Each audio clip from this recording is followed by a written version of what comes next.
देख रहे हैं सुनो यूपी का मॉर्निंग एडिशन। आपके साथ हूं मैं दीपा बाफिला। प्रयागराज से बड़ी खबर है। प्रयागराज की नैनी सेंट्रल जेल में छापेमारी हुई है। अतीक के बेटे अली अहमद की बैरक में छापा पड़ा है।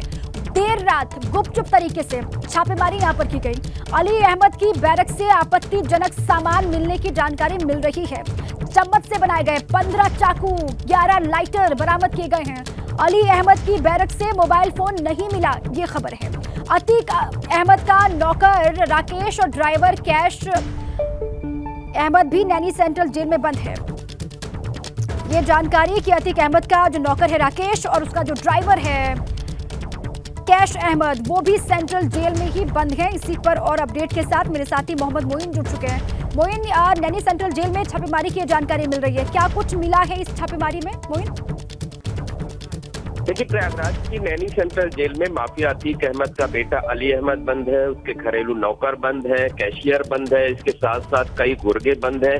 इसी पर जो है प्रयागराज के जो पुलिस और प्रशासन के बड़े अधिकारी हैं, उन्होंने देर रात गुपचुप तरीके से छापेमारी की।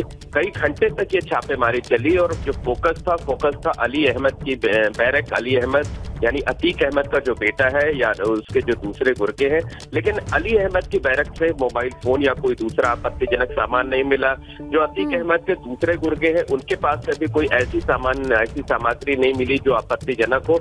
लेकिन ये जरूर है कि चम्मच से बनाए हुए तकरीबन 1 दर्जन से ज्यादा चाकू जेल से पुलिस ने बरामद किए हैं। इसके साथ साथ कई लाइटर बरामद किए हैं और साथ ही सिगरेट और बीड़ी बरामद की है।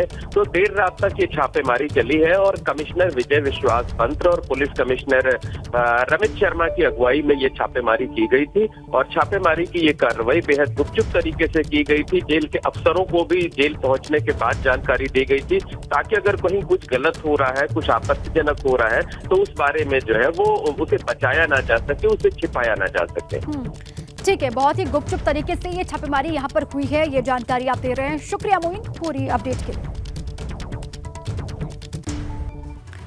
यूपी में निकाय चुनाव को लेकर एक्शन में राज्य निर्वाचन आयोग है। आज गृह विभाग के अधिकारियों के साथ मीटिंग होने वाली है निर्वाचन आयोग की। राज्य निर्वाचन आयोग के आयुक्त मनोज कुमार सिंह मीटिंग करेंगे। डीजीपी आर.के. विश्वकर्मा भी बैठक में शामिल हो सकते हैं, ये खबर। दोपहर 12 बजे राज्य निर्वाचन आयोग के कार्यालय में मीटिंग होगी। निकाय चुनाव की तैयारियों को लेकर ये अहम चर्चा होनी है। इस बैठक में निकाय चुनाव में सुरक्षा व्यवस्था पर मंथन किया जाएगा। तो निकाय चुनाव को लेकर अब एक्शन में राज्य निर्वाचन आयोग है। गृह विभाग के अधिकारियों के साथ में आज मीटिंग होने वाली है। ये कहा जा रहा है कि आयुक्त मनोज कुमार सिंह ये बैठक लेने वाले हैं। डीजीपी आर.के. विश्वकर्मा भी इस बैठक का हिस्सा बन सकते हैं। दोपहर 12 बजे राज्य निर्वाचन आयोग के कार्यालय में ये मीटिंग होने वाली है। खबर ये कि निकाय चुनाव की तैयारियों को लेकर बैठक में अहम चर्चा होगी और सुरक्षा व्यवस्था पर भी विस्तार से मंथन किया जाएगा। गृह विभाग के अधिकारियों के साथ में निर्वाचन आयोग की बैठक दोपहर 12 बजे आज होने वाली है। निकाय चुनाव की तैयारी किस तरीके से चल रही है, लॉ एंड ऑर्डर को किस तरीके से पूरे चुनाव के दौरान मेंटेन करना होगा, इसको लेकर भी चर्चा संभव। दोपहर 12 बजे राज्य निर्वाचन आयोग की मीटिंग होने वाली है, खबर है। डीजीपी आर.के. विश्वकर्मा भी इस बैठक का हिस्सा बन सकते हैं। आयुक्त मनोज कुमार सिंह ये बैठक करेंगे राज्य निर्वाचन आयोग के। बड़ी जानकारी, यूपी में निकाय चुनाव को लेकर एक्शन में आ चुका है राज्य निर्वाचन आयोग और आज का दिन अहम है। गृह विभाग के अधिकारियों के साथ में मीटिंग होने वाली है। बैठक राज्य निर्वाचन आयोग के आयुक्त मनोज कुमार सिंह लेंगे। डीजीपी आर.के. विश्वकर्मा को लेकर भी जानकारी कि वो भी इस बैठक में शामिल हो सकते हैं। अगर वो शामिल होंगे तो लॉ एंड ऑर्डर को लेकर, सुरक्षा व्यवस्था को लेकर ही मंथन किया जाएगा इस बैठक में। जल्द ही तारीखों का ऐलान और उसके बाद आगे बढ़ा जाएगा। लेकिन अभी किस तरीके से तैयारियां चल रही हैं, इसी को लेकर चर्चा की जाएगी आज की इस बैठक में, ये कहा जा रहा है। और अपडेट लेते हैं, मेरे साथी विवेक जुड़ चुके हैं लखनऊ से अधिक जानकारियों के साथ। विवेक, आज की निर्वाचन आयोग की जो बैठक होने वाली है उससे जुड़ी हुई कोई अहम जानकारी मिल रही है क्या? ये कहा जा रहा है कि दोपहर 12 बजे मीटिंग होगी जिसमें निकाय चुनाव की तैयारियों को लेकर ही विस्तार से चर्चा होगी, मंथन होगा। विवेक। बिल्कुल दीपा, सारी तैयारियां पूरी हो चुकी हैं और मतदाता सूची भी जारी हो चुकी है। 96 लाख के आसपास उत्तर प्रदेश में नए मतदाता जुड़े हैं, यानी चुनाव के लिए पूरी तरह से तैयार है। लेकिन तारीखों की घोषणा नहीं हुई। आज की बैठक में तय होगा कि तारीखें कब घोषित हो सकती हैं। संभावना है कि आज की बैठक में कोई फार्मूला निकल आए, क्योंकि सबसे बड़ी दिक्कत है पुलिस प्रशासन को लेकर। जो पुलिस व्यवस्था होनी है, जो ड्यूटियां लगनी है, कब पुलिस उपलब्ध रहेगी, कितनी मात्रा में रहेगी, ये तय होना है। और आज की बैठक में डीजीपी और कार्यवाहक डीजीपी जो है वो आएंगे। इसके अलावा जो स्पेशल डीजी बने हैं, जो एडीजी लॉ एंड ऑर्डर थे प्रशांत कुमार, वो भी आएंगे। वो सब मिलकर बैठकर चर्चा करेंगे कि कब संभावना हो सकती है जब उपलब्ध हो पूरी तरह से पुलिस फोर्स, क्योंकि पुलिस फोर्स ही सबसे महत्वपूर्ण ऐसी चीज़ है इस पूरे चुनावी प्रक्रिया में, जिसको पूरी जिम्मेदारी है, जिसको प्लानिंग करनी है, सुरक्षा की और एग्जीक्यूशन करना है। सबसे बड़ी बात यह है कि जब ज़मीन पर आकर सुरक्षा ड्यूटियां लगेंगी, एग्जीक्यूशन होगा, तो सबसे बड़ी जिम्मेदारी पुलिस अफसरों की बनती है, प्रशासन के अफसरों की बनती है। तो आज निर्वाचन आयोग जो है, राज्य निर्वाचन आयोग, वो बैठक करेगा, तय करेगा कि कब तारीखें हो सकती है। और ये माना जा रहा है कि आज ही फैसला हो जाएगा कि तारीखों पर सहमति बन जाए। संभावना ये भी है कि आज ही तारीखों का ऐलान भी हो सकता है। जो छोटी मोटी आरक्षण संबंधी दिक्कतें हैं, उसके लिए प्रक्रिया चल रही है।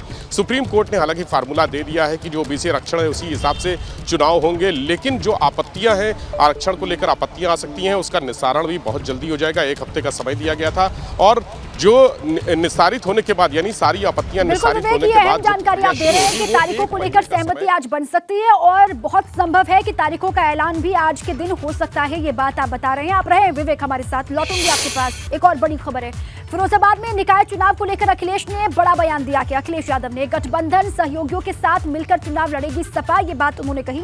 निकाय चुनाव में सपा का भाजपा से सीधा मुकाबला है, इस बात का जिक्र भी किया कि अखिलेश यादव ने फिरोजाबाद में उनकी मौजूदगी और वहां से निकाय चुनाव को लेकर बड़ी बात कही है अखिलेश यादव ने।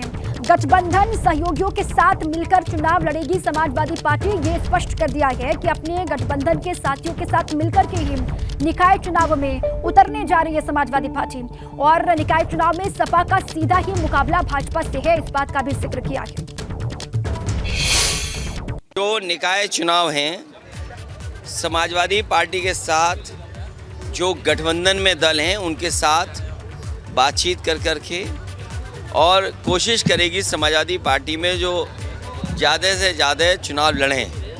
जहां भारतीय जनता पार्टी से मुकाबला करना है, सीधा मुकाबला में समाजवादी पार्टी खड़ी है। और मुझे उम्मीद है कि उत्तर प्रदेश में लगातार भारतीय जनता पार्टी जीती है।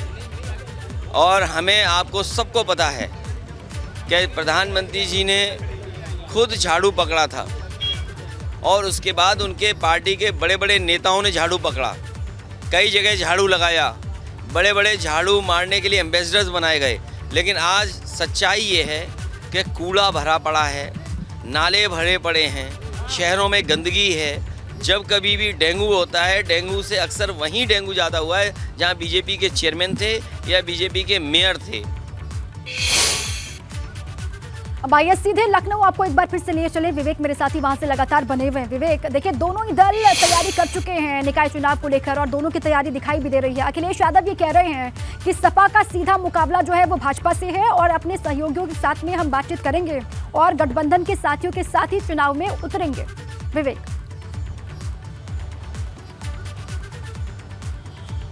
बिल्कुल देखिए दीपा, अखिलेश यादव ने पहले ही कह दिया था कि लोकसभा चुनाव में किसी से गठबंधन नहीं करेंगे। जो उनके अपने दल हैं, यानी राष्ट्रीय लोक दल और अपना दल कमेरावादी, 2 बड़े प्रमुख नेता, प्रमुख चेहरे ही बचे हैं। बहुत सारे लोग छोड़ के जा चुके हैं। ओम प्रकाश राजभर विधानसभा चुनाव में उनके साथ है, लेकिन अब नहीं है। लेकिन आगे क्या सूरत बनेगी, ये लोकसभा चुनाव की बात है। लेकिन निकाय चुनाव में अखिलेश यादव का ये बयान इसलिए महत्वपूर्ण है क्योंकि निकाय चुनाव जमीनी स्तर का चुनाव होता है और समाजवादी पार्टी इसमें अच्छी तरह से फाइट भी दे रही है। उन्होंने कह दिया है कि गठबंधन नहीं करेंगे, जो पुराने दल हैं उनके साथ ही मिलकर चुनाव लड़ेंगे। यानी राष्ट्रीय लोक दल को पश्चिमी उत्तर प्रदेश में कुछ सीटें शेयर की जा सकती हैं। अपना दल कमेरावादी के लिए जो पल्लवी पटेल हैं उनको भी कुछ सीटें शेयर की जा सकती है। लेकिन जो मेयर है, महापौर है, उसके लिए सीट शेयरिंग नहीं होगी। जो पालिका परिषद है और नगर पंचायतें हैं उसमें ज़रूर जो अध्यक्ष पद और चेयरमैन के पद हैं उसमें कुछ सीटें खासकर पश्चिमी उत्तर प्रदेश में शेयर कर सकते हैं राष्ट्रीय लोक दल जयंत चौधरी से बात करके। ये फार्मूला अभी बनना है। अखिलेश यादव लगातार बाहर चल रहे हैं, दौरे पर हैं। जब जयंत चौधरी से मुलाकात होगी तब ये फार्मूला बन जाएगा कि सीट शेयरिंग कैसे होगी, कितनी होगी। पश्चिमी उत्तर प्रदेश में चूंकि जयंत एक प्रभावी सहयोगी हैं समाजवादी पार्टी के, तो वहाँ पर क्या उनकी डिमांड क्या होगी, क्योंकि पिछली बार भी जब उन्होंने विधानसभा चुनाव हुए थे तो डिमांड रखी थी, लेकिन डिमांड के अनुसार, उनकी मांग के अनुसार जितनी सीटें उन्होंने मांगी थी उतनी नहीं मिली थी। लेकिन फिर भी नगर पंचायत और परिषद के चुनाव जब होंगे तब वहाँ पर जो ये राष्ट्रीय लोक दल है वो बहुत महत्वपूर्ण भूमिका और ज़मीनी स्तर पर उनकी अपनी पैठ भी है पश्चिमी उत्तर प्रदेश के तमाम जिलों पे। जयंत चौधरी क्या डिमांड रखते हैं, कितने परिषद के जो चेयरमैन हैं, नगर पालिका के और पंचायत के जो अध्यक्ष हैं, उनके लिए क्या डिमांड रखते हैं, ये अभी सामने आना बाकी है। उस पर कितनी सहमति बनती है, अखिलेश यादव कितनी सीटों के लिए राजी होते हैं। लेकिन जो 17 नगर निगम हैं उनमें महापौर की सीट पर एक भी शेयर नहीं की जाएगी सीट, ये बात तय है। ये समाजवादी पार्टी के जो सोर्सेज हैं उन्हें कह दिया है कि इस नगर निगम में समाजवादी पार्टी अकेले लड़ेगी, यानी उन्हीं के सिंबल पर जो प्रत्याशी होंगे महापौर के वो चुनाव लड़ेंगे। पालिका परिषद और पंचायत पे जरूर सीट शेयरिंग हो सकती है और इसके लिए जो आगे अपना दल कबीराबादी और राष्ट्रीय लोक दल के साथ में अखिलेश कह रहे हैं कि बातचीत अभी उनसे करनी बाकी है, उनसे बातचीत होगी, उनसे मेल मिलाप होगा, बातचीत करेंगे, उसके बाद ही सीट शेयरिंग को लेकर कोई स्थिति साफ हो पाएगी। इस बात का जिक्र वो भी कर रहे थे अखिलेश यादव भी। आप नजर बनाए रखें। शुक्रिया विवेक आपका पूरी जानकारी के लिए। आज रायबरेली के दौरे पर सपा अध्यक्ष अखिलेश यादव रहने वाले हैं। काशीराम की मूर्ति का अनावरण करेंगे अखिलेश यादव और दीन शाह गौरा ब्लॉक के काशीराम महाविद्यालय में यह कार्यक्रम होना है, जहां मौजूद होंगे अखिलेश यादव। जनसभा को भी संबोधित करने वाले हैं अखिलेश, ये खबर है। स्वामी प्रसाद मौर्य ने कार्यक्रम का आयोजन किया हुआ है। रायबरेली के दौरे पर समाजवादी पार्टी के राष्ट्रीय अध्यक्ष अखिलेश यादव आज रहेंगे और ये आप जानिए कि काशीराम की मूर्ति का अनावरण करने वाले हैं वहां अखिलेश यादव। दीन शाह गौरा ब्लॉक के काशीराम महाविद्यालय में ये कार्यक्रम होना है खबर, और वहां पर एक जनसभा को भी संबोधित करते हुए अखिलेश यादव आपको दिखाई देंगे। स्वामी प्रसाद मौर्य ने यह कार्यक्रम यहां पर आयोजित किया है, जिसमें शरीक होने के लिए रायबरेली पहुंच रहे हैं अखिलेश यादव। अब देखिए अखिलेश का दलित वोट प्लान क्या है, ये आपको समझाते हैं। बसपा के वोट बैंक को साधने की कोशिश में अखिलेश यादव लगातार जुटे हुए हैं। दलित समाज को संदेश देने की अखिलेश लगातार कोशिश कर रहे हैं। काशीराम बाबा साहब के विचारों पर बढ़ने का संदेश देते हुए अखिलेश यादव दिखाई दे रहे हैं और काशीराम के जरिए दलित एजेंडे को धार देने की कोशिश भी कर रहे हैं अखिलेश यादव। सपा बाबा साहब वाहिनी का भी गठन कर चुकी है हाल ही में, ये भी खबर आप जानते हैं। और साथ ही साथ शूद्र सियासत को लेकर भी अखिलेश ने मोर्चा खोला था। सपा के मूल वोट बैंक के साथ दलित वोट बैंक को जोड़ने की कोशिश भी अखिलेश यादव लगातार करते हुए दिखाई दे रहे हैं। जो मूल वोट बैंक है उसके साथ में दलित वोटों को किस तरीके से ऐड किया जाए, किस तरीके से जोड़ा जाए, ये कवायद है। लोहियावादियों के साथ अम्बेडकर वादियों को एक मंच पर लाना यह मकसद है। सपा में दलित नेताओं को विशेष रूप से तवज्जो देने की कोशिश और साथ ही 1993 जैसी लहर फिर से पैदा करने की कोशिश करते हुए अखिलेश यादव दिखाई दे रहे हैं। लेकिन क्या इसमें कामयाब हो पाएंगे, आने वाला वक्त ये बताएगा। और साथ ही देखिए अब रायबरेली में अखिलेश यादव के कार्यक्रम को लेकर बसपा प्रमुख मायावती ने तीखा हमला बोला और इसे नाटक और पैंतरेबाजी करार दिया है। मायावती ने क्या कहा वो आपको सुनाते हैं। देखिए उन्होंने कहा कि काशीराम के नाम पर बने जिले का नाम बदला गया। मायावती ने हमला बोला। सपा सरकार में नाम बदलकर कासगंज किया गया, इस बात का भी जिक्र किया मायावती ने। काशीराम उर्दू फारसी विश्वविद्यालय का नाम बदला गया और साथ ही ख्वाजा मोइनुद्दीन चिश्ती उर्दू फारसी विश्वविद्यालय किया गया नाम। ये हमला मायावती ने सपा पर बोला। काशीराम के देहांत पर राजकीय शोक घोषित नहीं किया समाजवादी पार्टी ने। सपा ने प्रमोशन में आरक्षण का विरोध किया, इस बात का भी जिक्र किया। और साथ ही साथ काशीराम के नाम पर नाटक पैंतरेबाजी समाजवादी पार्टी कर रही है, इस बात का जिक्र मायावती ने समाजवादी पार्टी को लेकर किया है। उन्होंने कहा कि काशीराम के देहांत पर राजकीय शोक भी घोषित नहीं किया। सपा ने प्रमोशन में आरक्षण का विरोध किया और काशीराम के नाम पर सिर्फ नाटक और पैंतरेबाजी करती आ रही है समाजवादी पार्टी। ये मायावती की बड़ी बातें जो उन्होंने समाजवादी पार्टी को लेकर कही हैं। तो काशीराम के नाम को लेकर किस तरीके से अब सियासत तेज हो चुकी है सपा और बसपा में, वो भी आप देख रहे हैं। सपा बसपा में वोट संग्राम चल रहा है, निकाय चुनाव और उसके बाद लोकसभा के चुनाव हैं। लेकिन उससे पहले वार पलटवार का दौर। आज काशीराम की मूर्ति का अनावरण करने वाले हैं अखिलेश यादव, लेकिन उससे पहले मायावती ने इसी को लेकर सपा पर हमला बोला है। अब आगे बढ़ते हैं। उमेश पाल हत्याकांड से जुड़ी हुई बड़ी खबर से रूबरू आपको करवा दें। अतीक के बहनोई डॉक्टर अखलाक से पूछताछ कर रही है पुलिस और बड़ा खुलासा हुआ है पूछताछ में। हत्याकांड के बाद अखलाक के नाम रजिस्टर्ड कार से शूटर्स फरार हुए थे। जो अखलाक के नाम पर कार रजिस्टर्ड थी उसी कार से शूटर्स वहां से भागे, ये जानकारी। कौशाम्बी के संदीपन घाट पर कार को छोड़कर दूसरी कार में शिफ्ट हुए फरार शूटर्स और फिर वहां से भाग निकले। पुलिस ने 6 मार्च को अखलाक के नाम रजिस्टर्ड कार को बरामद किया था। लापरवाही पर संदीपन घाट थाना प्रभारी राकेश राय और चौकी इंचार्ज कृष्ण कुमार निलंबित कर दिए गए हैं। शनिवार को मेरठ से डॉक्टर अखलाक की गिरफ्तारी हुई। प्रयागराज पुलिस और एसटीएफ ने रविवार को डॉक्टर अखलाक अहमद को मेरठ से गिरफ्तार किया। पुलिस ने उसे उमेश पाल शूटआउट केस में साजिश रचने का आरोपी बनाया है और जेल भेज दिया। संदीपन घाट पर कार को छोड़कर दूसरी कार से भागे थे आरोपी, ये कहा जा रहा है। लापरवाही सामने आने पर संदीपन घाट के थाना प्रभारी को निलंबित किया गया और चौकी इंचार्ज कृष्ण कुमार को भी निलंबित कर दिया गया कि लापरवाही दोनों की ही पाई गई। ये बड़ी खबर। अतीक के बहनोई अखलाक से पूछताछ में बड़ा खुलासा हुआ। पूछताछ लगातार जारी है। हत्याकांड के बाद अखलाक के नाम रजिस्टर्ड कार से शूटर्स वहां से भागे और कौशाम्बी के संदीपन घाट से खबर है कि वहां उस कार को छोड़ करके दूसरी कार में शूटर्स शिफ्ट होते हैं। उसके बाद वहां से फिर आगे भाग निकलते हैं। थाना प्रभारी और साथ में चौकी इंचार्ज कृष्ण कुमार को निलंबित कर दिया गया कि लापरवाही इन दोनों की सामने आई और उसके बाद इन दोनों पर यह गाज गिरी है। अतीक के बहनोई अखलाक से पूछताछ में बड़ा खुलासा। और क्या डिटेल्स हैं ये जान लेते हैं। मेरे साथी मोहम्मद मोइन जुड़ चुके हैं। मोइन, अखलाक से पूछताछ हुई है और ये कहा जा रहा है कि जो कार रजिस्टर्ड थी अखलाक के नाम पर उसी कार से शूटर्स यहां से भागे थे। और क्या डिटेल्स हैं?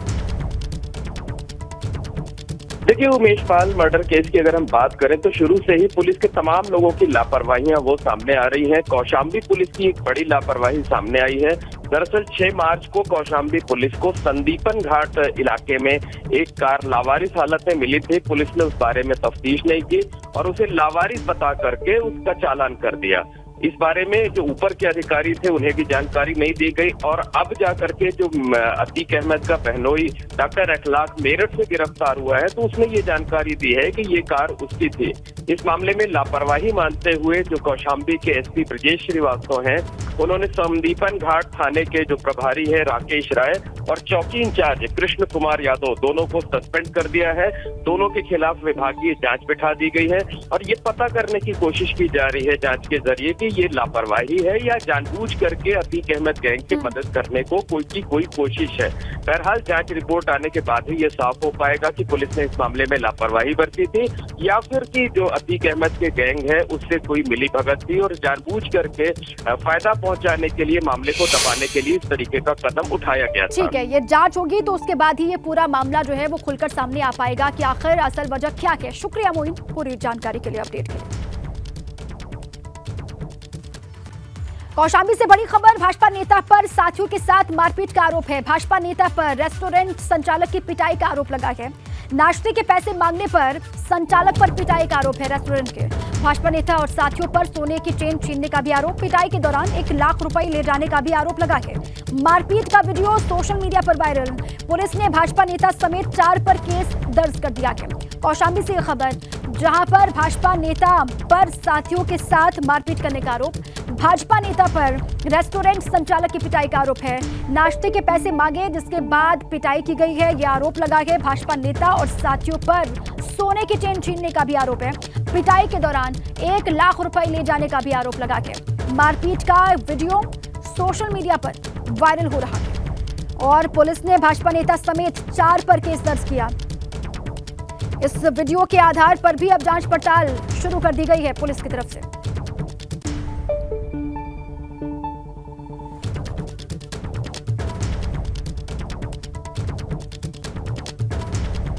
फर्रुखाबाद से बड़ी खबर है। फर्रुखाबाद में सिलेंडर फटने से 2 लोगों की जान जाने की खबर है। सिलेंडर फटने से 16 लोग गंभीर रूप से घायल हो गए।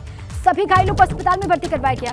जागरण का प्रसाद बनाने के दौरान सिलेंडर फटने से यह हादसा हुआ।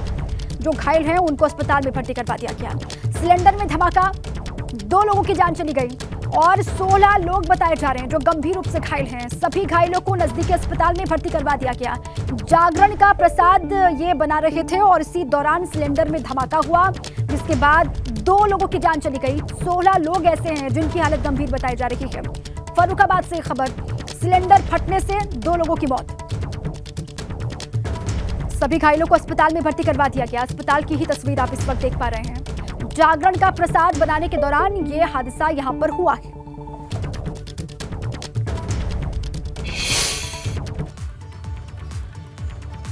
प्रयागराज में जिम सेंटर में दरोगा के शिक्षक बेटे पर हमला हुआ है। जिम के केयरटेकर पर चाकू से जानलेवा हमला करने का आरोप है। घायल शिक्षक को निजी अस्पताल में भर्ती करवा दिया गया। प्रयागराज के नैनी कोतवाली में नामजद केस दर्ज किया गया है। और मेवालाल की बगिया के हेल्थ हब जिम सेंटर का ये मामला प्रयागराज के बताया जा रहा है। जिम सेंटर में दरोगा के शिक्षक बेटे पर हमला हुआ। जिम के केयरटेकर पर ही चाकू से उस पर जानलेवा हमला करने का आरोप है और ये कहा जा रहा है कि घायल को निजी अस्पताल में भर्ती करवा दिया गया। नैनी कोतवाली में नामजद केस भी दर्ज कर लिया गया है। मेवालाल की बागिया के हेल्थ हब जिम सेंटर का ये मामला बताया जा रहा है। जिम संचालक पर हमले की बात सामने आ रही है। जिम सेंटर में एक शिक्षक के बेटे पर हमला हुआ, ये बात सामने आ रही है। अब केस भी दर्ज कर लिया गया। केयरटेकर पर ही आरोप है कि केयरटेकर ने चाकू से उस पर हमला किया है। प्रयागराज से खबर, जिम में शिक्षक पर हमला हुआ और चाकू से हमला करने का आरोप है। जिम में शिक्षक पर यह तस्वीर भी आप देख पा रहे हैं, उसकी मौजूदगी थी और केयरटेकर पर यह आरोप लगा है कि चाकू से उसने ही हमला किया है जिम सेंटर में।